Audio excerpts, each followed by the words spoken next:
The signal in the dark. The deep space mining station captain Elena Rodriguez stood at the observation deck of Titan's Echo, watching the slow dance of mining drones as they carved precious minerals from the asteroid field beyond.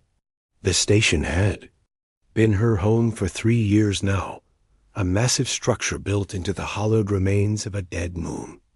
What made this place special wasn't just the rare elements they extracted, but the crew that called it home. Titan's Echo housed the most diverse workforce in this sector of the galaxy.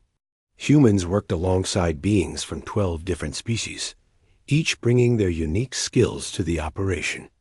It was a testament to cooperation that many thought impossible. Just decades ago, the morning shift Elena made her way to the command center, her boots echoing against the metal corridors. The artificial gravity generator hummed beneath the deck. Plates, a constant reminder that they lived in a bubble of safety surrounded by the vast emptiness of space. As she entered the command center, she was greeted by the familiar sight of her diverse crew working in harmony. At the communications array, Keth-9 moved with precise efficiency. The Zephyrian's 4 arms danced across multiple control panels. Simultaneously, while compound eyes tracked dozens of data streams. The insectoid species had joined the galactic community only 50 years ago, but their natural ability to process multiple information channels made them invaluable in communications roles. "Morning status report, Keth," Elena called out, settling into her command chair. Keth-9's translator rendered his clicking speech into clear English. "All mining operations proceeding normally, Captain. Drone efficiency is up 12% from yesterday. However, there is something unusual." Elena leaned forward. In her experience, unusual things in deep space were rarely good news. "What kind of unusual?" "I have been detecting intermittent signals from Sector 77 Alpha. The pattern is not consistent with natural phenomena or known shipping routes. The mystery signal DR." Sarah Chun looked up from her research station, where she had been analyzing mineral samples. As the station's xenobiologist and medical officer, she often worked closely with the communication team to understand any biological signatures in space signals. "What frequency range?" Sarah asked, moving closer to Keth-9's station. "It varies, but the core transmission appears to be in the distress band used by most civilized species." Keth-9 replied, his translator adding slight uncertainty to his mechanical voice. Elena felt her pulse quicken. Distress signals in uncharted space could mean anything from equipment failure to pirate attacks. "How far out is Sector 77 Alpha?" "Approximately 4 light hours from our position. Beyond our normal sensor range, but the signal is strong enough to reach us intermittently." Thorne Blackwater entered the command center, wiping grease from his massive hands with a dirty rag. The mining foreman stood nearly 7 feet tall, with arms like tree trunks and a beard that hadn't seen a razor in months. Despite his rough appearance, Elena knew there wasn't a more dependable person on the station. "Captain, the new extraction unit is online. We should be able to increase output by 30% starting next shift." He paused, noticing the tense atmosphere. "What's got everyone looking like they've seen a ghost?" "Potential distress signal," Elena explained. "Keth-9, can you clean up the transmission?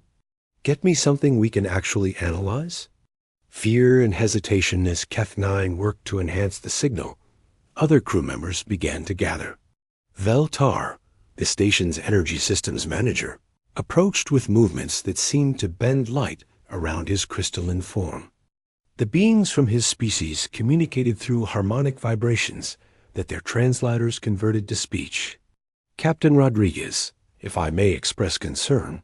Veltar's translated voice carried a musical quality that somehow conveyed worry. "Uncharted. Sectors often contain ... complications. My people have ancient warnings about regions where signals originate without explanation." Elena noticed similar expressions of concern on the faces of several alien crew members. This wasn't unusual. Many species had developed cautious approaches to the unknown after millennia of evolution, on dangerous worlds or encounters with hostile forces. I appreciate the concern, Veltar, but if someone needs help out there, we can't just ignore it. Keth-9's 4 arms suddenly stopped moving. Captain, I have isolated the core message. You need to hear this. The command center fell silent as static filled the air, followed by a weak but unmistakably desperate voice speaking in Galactic Standard. This is refugee transport. Harmony's dream. Hull breach in multiple sections. Life support failing. 237 souls aboard, including children. Please, anyone who receives this transmission, we need immediate assistance. Our position is... The message dissolved into static before the coordinates could be transmitted clearly. Human response Elena felt something stir in her chest that she recognized from her military days. It was the same feeling that had driven her to volunteer for the most dangerous missions, the same impulse that had made her species both admired and feared throughout the galaxy. Humans simply could not walk away from someone in need. Thorn, how quickly can you prep the heavy rescue shuttle? The big man grinned, his eyes lighting up with the same determination Elena felt. Give me 40 minutes, and she'll be ready for anything. Sarah, gather emergency medical supplies for 200+ individuals. Unknown species, so bring everything. Dr. Chun was already moving toward the medical bay. On it, Captain. Elena turned to address the growing crowd of crew members. I need volunteers for a rescue mission into uncharted space. I won't lie to you, there are unknowns and potential dangers. Anyone who wants to stay behind, no judgment. Doubt and determination A. Ripple of uncertain chittering, humming, and translated speech went through the assembled aliens. Elena understood their hesitation. Most species had learned caution through harsh evolutionary pressures. Self-preservation was a logical response. To unknown situations, Veltar's crystalline form seemed to dim slightly. Captain, perhaps we should contact Sector Command first. Request a proper rescue vessel. By the time Sector Command responds and dispatches a ship, those people will be dead, Elena replied firmly. We're the only ones close enough to help. Keth-9's compound eyes reflected the command center lights as he processed this information. Captain Rodriguez, my people's history contains many cautionary tales about ventures into unknown regions. Perhaps wisdom suggests we help people who are dying, Elena interrupted, though not unkindly. Look, I understand. The concerns. This could be dangerous. But I've never met a human who could sleep at night knowing they turned their back on someone calling for help. The volunteer team, to Elena's surprise, it was Thorn who spoke up next, addressing the alien crew members directly. You all know me. I've worked alongside every one of you for years. I trust you with my life every day in those mining tunnels. But this is different. This is about who we choose to be when everything's on the line. He paused, running a massive hand through his beard.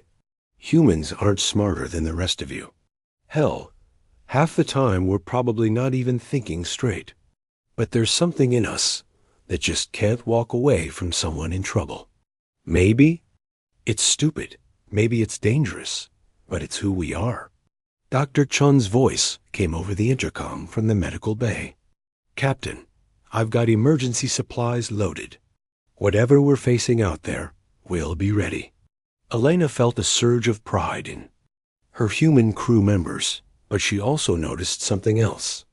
Several of the alien crew members were looking at each other with what she could only describe as curiosity mixed with a growing resolve. Understanding, and Unitycheth 9 was the first to step forward. Captain, I have been thinking about what Mr. Blackwater said. My species survived by being cautious, but we also survived by recognizing strength in others. If humans possess this, Determination to help others despite personal risk. Perhaps this is a strength worth learning from. Veltars. Crystalline form brightened. My people sing of ancient heroes who chose to shine light into darkness. Perhaps this is such a moment. I will maintain the station's energy systems while you are gone, but I also volunteer for the mission if needed. Elena felt a warmth in her chest that had nothing to do with the station's environmental systems. Thank you, all of you. But I need most of the crew to stay here and keep the station running. Thorn, Sarah, and I will take the rescue shuttle. Keth 9, I need you to guide us to those coordinates using your communications array. Preparation and discovery. As the crew prepared for the mission, Helena found herself in the shuttle bay, checking systems alongside Thorn. The heavy rescue shuttle was a human design, built for exactly these kinds of situations. It was over-engineered, heavily shielded, and equipped with enough life support to handle a small army. Captain, Thorn said as he ran diagnostics on the engines, you know this could be a trap, right? Pirates sometimes use fake distress signals. Elena nodded. I know. But did you hear that voice? The desperation was real. And if it is pirates, well, they're about to learn why humans have such an interesting reputation in this galaxy. Dr. Chun joined them, carrying medical equipment that seemed to float behind her on repulsor units. I've been thinking about what species might be on that refugee ship. The message was in Galactic Standard, which suggests they're from one of the core worlds. But refugees usually means they're running from something. The journey begins. The shuttle launched from Titan's Echo with Elena at the pilot controls, Thorn managing systems, and Sarah monitoring for any biological signatures. As they traveled deeper into uncharted space, Elena couldn't shake the feeling that this mission would change everything. Keth 9, how's our signal strength? She called back to the station. Still receiving intermittent transmissions, Captain. But I am also detecting something else. There appear to be multiple ships in that area. Some of the signatures are unfamiliar. Elena and Thorn exchanged glances. Unknown ships near a distress signal could mean pirates, but it could also mean other rescue vessels or even the cause of whatever had damaged the refugee transport. Sarah, make sure our medical bay is ready for anything. Thorn, power up the defensive systems. Looks like this might get interesting. As they approached Sector 77 Alpha, Elena reflected on what had driven them to this moment. It wasn't just human stubbornness or recklessness. It was something deeper, something that had carried her species from their home world to the stars. When faced with suffering, humans didn't calculate odds or assess risks first. They acted. It had gotten them into trouble countless times throughout history, but it had also made them into something unique in a galaxy full of cautious, logical species. First contact with danger. The shuttle's sensors began picking up debris fields and energy, signatures consistent with weapon discharges. Whatever had happened to the Harmony's dream, it hadn't been an accident. Captain, Thorn's voice was tense.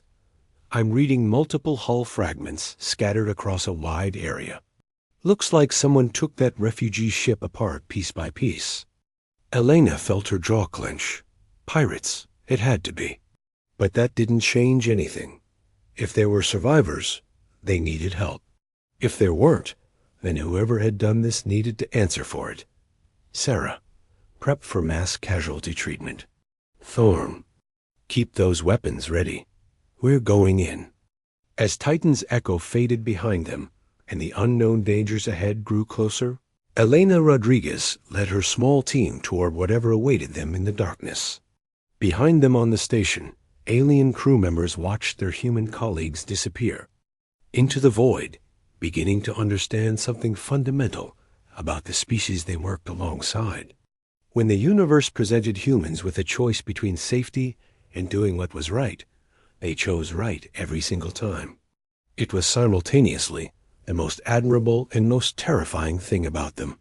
The rescue shuttle pressed on through Space, carrying 3 humans toward an uncertain fate, driven by the simple principle that had guided their species since they first looked up at the stars. When someone calls for help, you answer. Asterisk. When darkness falls, humans rise into the void. Rescue shuttle emerged from hyperspace into a scene of devastation that took Elena's breath away. Scattered across several thousand kilometers of space were the twisted remains of what had once been the refugee transport Harmony's dream. Debris drifted in expanding clouds, some pieces still glowing from recent weapon impacts. "Jesus," Thorn whispered, his massive hands gripping the sensor controls tighter. They didn't just destroy the ship. They carved it up like they were looking for something specific. Dr. Sarah Chun studied her biological scanners with growing urgency. "I'm picking up life signs. Weak, but definitely there. At least 40 individuals in what looks like an emergency shelter pod, about 2 clicks to starboard." Elena adjusted their course toward the life signs, but her tactical display was showing something that made her blood run cold. "Thorn, those unknown ship signatures, Keth 9 detected. They're still out there. 3 vessels holding position just beyond the debris." Field. The predators reveal themselves, as if summoned by her words. The 3 ships decloaked simultaneously. Elena had never seen designs like these before. They were sleek and predatory, with weapon arrays that spoke of a species built for war. The ships moved with a coordinated precision that suggested either advanced AI or hive mind mentality. "Captain Rodriguez," came a transmission in heavily accented Galactic standard. "You will reverse course immediately. This sector is under our protection. The cargo we seek has already been claimed." Elena's finger hovered over the response button, but Thorn spoke first in a voice that could have melted steel. "Protection? Is that what you call slaughtering? Refugees?" The alien voice returned, colder now. "You are human. Your reputation for irrational behavior precedes you. We offer you this single opportunity to depart with your lives. The inferior beings you seek to rescue are already our property." The human response Elena activated her communication array, broadcasting on all frequencies so that Titan's Echo would receive her message. "This is Captain Elena Rodriguez of the mining station Titan's Echo. To the 3 vessels currently threatening this rescue operation, I want you to understand something about humans. We have a saying, 'Not on our watch.' That means as long as we draw breath, innocent people don't die while we're around to prevent it." She paused, looking at Thorn and Sarah, who both nodded grimly. "So here's what's going to happen. We're going to rescue those survivors. You're going to let us. And then we're going to have a conversation about what happened to the Harmony's dream." The alien response was immediate and violent. Energy weapons lit up space as the 3 ships opened fire on the rescue shuttle. Ingenuity. Under fire, Elena threw the shuttle into evasive maneuvers that would have impressed a military pilot, but the alien ships were faster and more maneuverable. Warning alarms filled the cabin as weapons fire scorched their hull. "Shields at 60% and falling," Thorn called out, his fingers dancing across defensive systems. "These guys aren't playing around." "Sarah, get to the survivor pod," Elena ordered. "Use the mining tethers to pull them aboard while Thorn and I keep these bastards busy." Dr. Chun was already moving, her medical training overriding any fear she might have felt. "On it, Captain. But how are we going to get out of here once I have them?" Alana's grin was sharp as a blade. "Leave that to us." The mining station responds back on Titan's Echo. The alien crew members watched in growing amazement as communications from the rescue shuttle painted a picture of 3 humans facing impossible odds without hesitation. Keth 9's 4 arms worked frantically at his communications array. The rescue shuttle is under attack by 3 unknown vessels. Captain Rodriguez and her team are attempting to extract survivors while engaging superior forces. Valtar's crystalline form pulsed with agitated light patterns. This is madness. They cannot possibly succeed against such odds.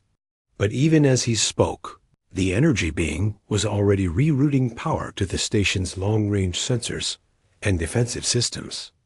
Around the command center, other alien crew members found themselves moving to battle stations they had never expected to use. Perhaps, Keth9 clicked thoughtfully, madness is simply what we call human courage when we do not understand it. Sacrifice. And Salvation Asterisk, the rescue shuttle shuddered under another barrage of enemy fire as Sarah successfully retrieved the survivors from their emergency pod. 43 beings from 6 different species huddled in the shuttle's cargo bay, many injured, all traumatized by their ordeal. "Got them, Elena," Sarah called out. "But we've got wounded that need immediate attention." Elena was too busy keeping them alive to respond immediately. The shuttle's shields were down to 20%, and one of the alien ships was moving to cut off their escape route.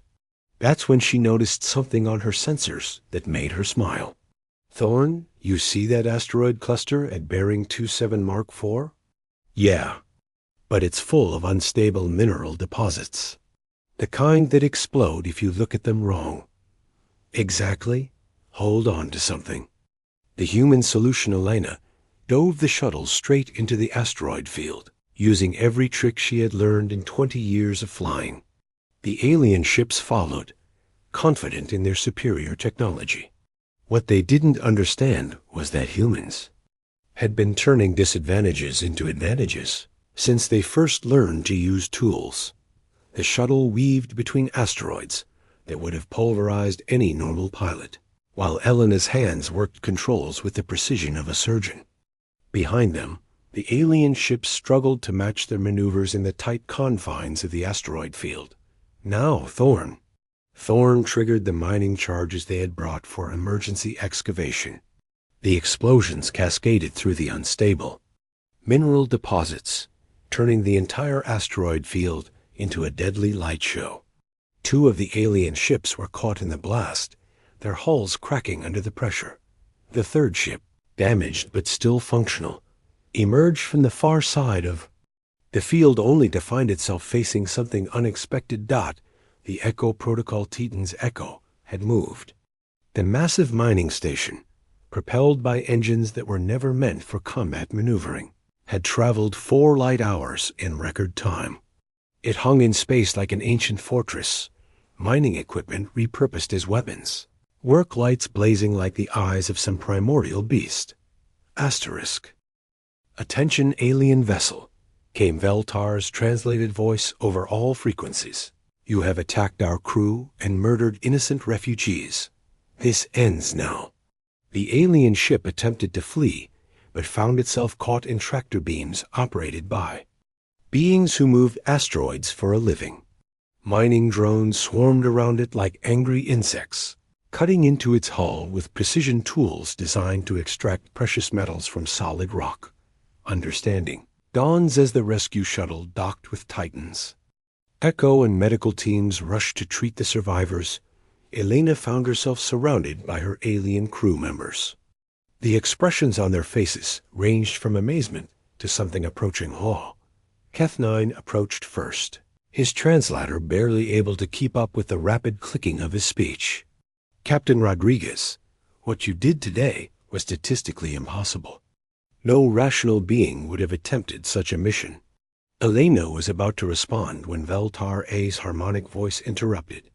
"And yet they succeeded. 3 humans against superior forces, in unknown territory, with no hope of reinforcement. They saved 43 lives and destroyed a pirate operation that had been terrorizing this sector for months." The interrogation in the station's brig, the captured alien pirate captain snarled at Elena through the containment field. The being resembled a cross between a lizard and a machine, with cybernetic implants covering half its body. "You understand nothing, human. We are Zerathi. We take what we wish. Your pathetic species will learn their place in the order of things." Elena sat down across from the prisoner, her expression calm. The Zirathi. I've heard of you. Slavers, pirates, general scum of the galaxy. What I don't understand is why you thought attacking a refugee ship was worth the risk. The Zirathi's laugh was like grinding metal. Risk? From whom?